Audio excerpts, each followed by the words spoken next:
Welcome to A Word from the Word for September 21st. Today's passage, Ezekiel chapter 29. Today's key verse, because you said, "The Nile is mine, and I made it, therefore, behold, I am against you and against your streams, and I will make the land of Egypt an utter waste and desolation." Ezekiel chapter 29 verse 9. Today's word from the Word, humbling a nation's arrogance. Ezekiel 29 delivers a powerful prophecy against Egypt, specifically targeting Pharaoh and the nation's pride and arrogance. Through the vivid metaphor of Pharaoh as a great dragon or sea creature, Ezekiel highlights the dangers of pride and self-reliance.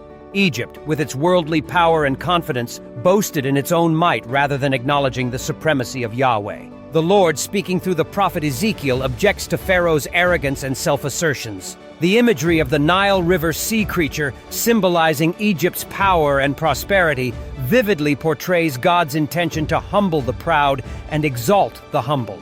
The Hebrew term used for sea creature in this chapter is tannin, and can be translated as dragon, monster, or sea serpent. This creature, a metaphor for Pharaoh, represents immense power and a formidable presence in the waters of the Nile. The core reason for God's displeasure with Egypt was their boastful declaration that, "The Nile is mine, I made it." By this statement, Egypt was taking credit for something that only belongs to God Himself, the creation of the world and all that it contains, including its waterways. Isaiah 42:8 states, "I am the Lord, that is my name. I will not yield my glory to another or my praise to idols."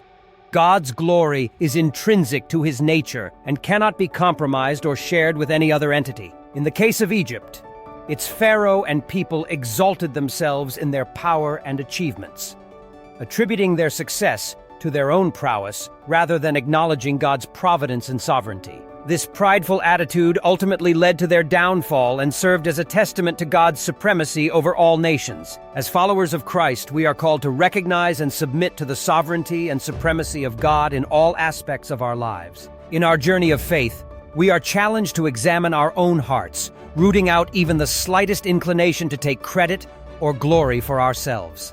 Let us heed the warning of Ezekiel and humbly submit to the lordship of Christ. He alone deserves the glory for His mighty works. May the Lord bless you and keep you as you submit to His sovereign plan. May your heart be humbled before Him, recognizing that all power and might belong to our Creator alone.